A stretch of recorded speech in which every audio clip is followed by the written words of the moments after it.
And this so conflict resolution, instead of mere conflict management, was one of the major themes. The second was to promote political and economic reforms in the Middle East, and especially in the Arab world, because given the incredible deficits that the Arabs themselves have identified in this 1993 report, the Arab Development Report, and I'm sure maybe one of your speakers has spoken about that in the past, the education deficit, the economic jobs deficit, the technology deficit, the political deficit and the lack of political participation. All of these challenges were helping promote the radicals and the extremists from gaining power and pursuing their own agendas in the region. So political and economic reforms were very important. But I did not advocate democracy promotion akin to what was advocated in George W. Bush's administration, that we could sort of force the issue or impose the issue or be super active in promoting democracy. All Americans seek promoting democracy. That is what largely our society and our culture is about. But the way you do it means everything.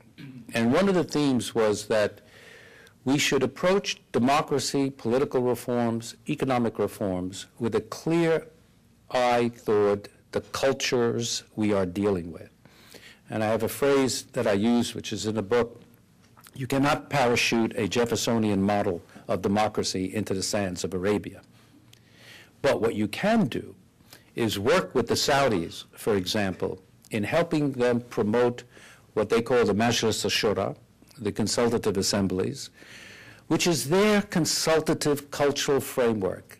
Make it more, and I advocated this in the early 90s, and King Abdullah actually is implementing this, not because I advocated it, but it took them a while to get there. But make the Majlis al-Shura, the consultative assembly, begin to make it more representative, broaden its base, with a view to one day making it elective. And this is exactly what is happening, but in their time frame, according to their culture. And this is something that I would advocate throughout the region, because one of the major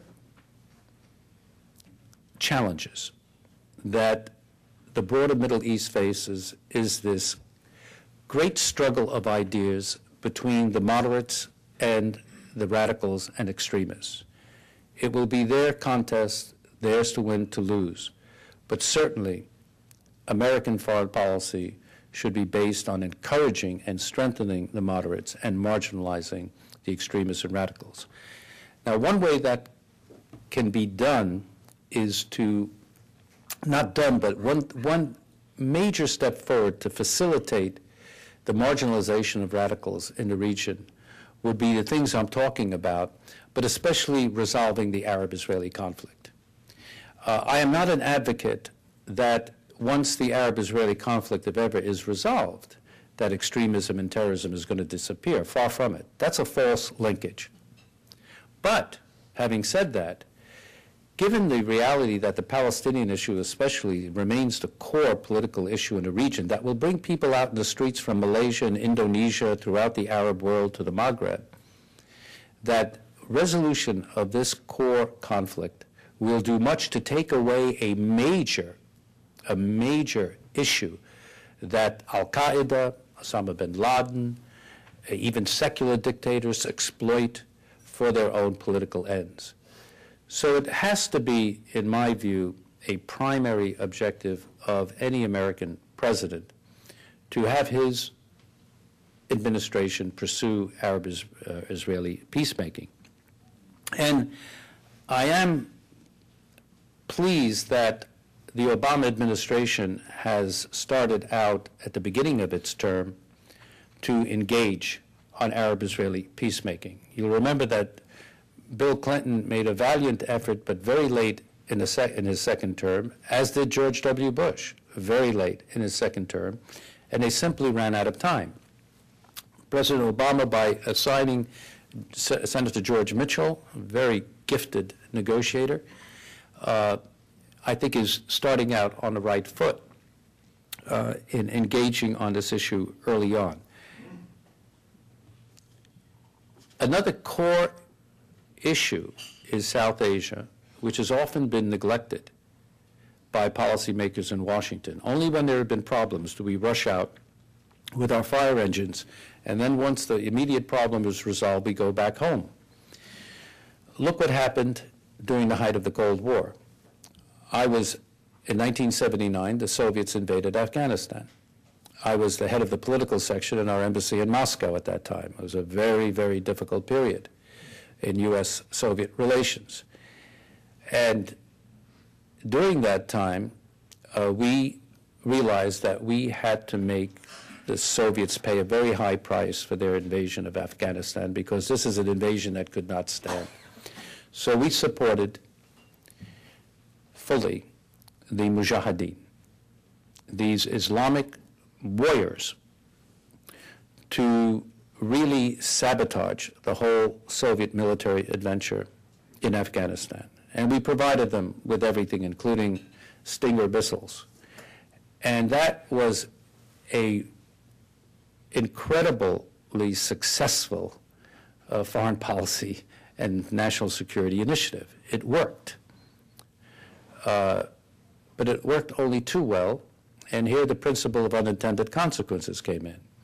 We applauded when the Soviets withdrew from Afghanistan. We went home, and we subcontracted our policy in South Asia, in Pakistan and in Afghanistan, to the Saudis and to the Pakistanis, and especially to the Pakistani Intelligence Services Unit, who supported the radical Islamists in Afghanistan.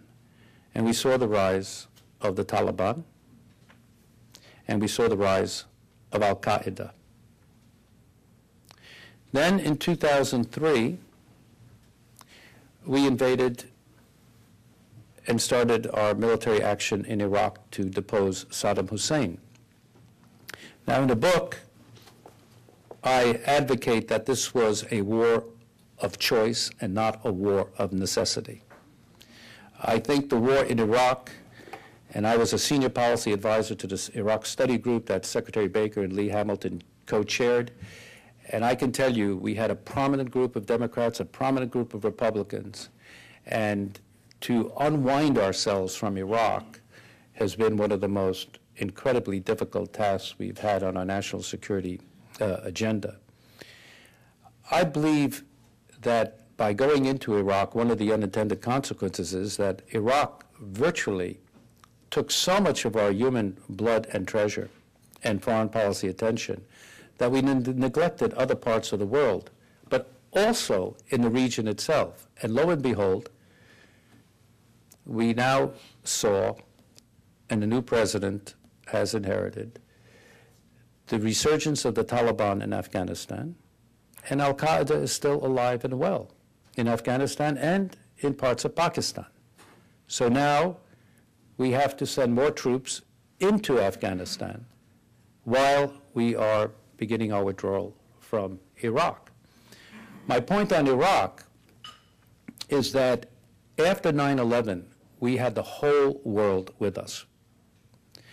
When the leading newspaper in France has on a banner headline, "Nous sommes tous Américains," we are all Americans, you know that we had the French, the British, obviously, the Russians, the Chinese. We could have brought together an international coalition without any holes in it to put it to Saddam Hussein in a hermetically sealed sanctions regime, politically, economically, militarily, and squeezed him so bad that the prospects for change would have been quite enhanced.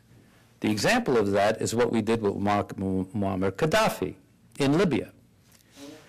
We had an international sanctions regime airtight against him, and he did dismantle his weapons of mass destruction program. He did stop his aid to terrorism, and now we have American companies and oil companies and gas companies doing business in Libya, and Libya has become a member of the international community.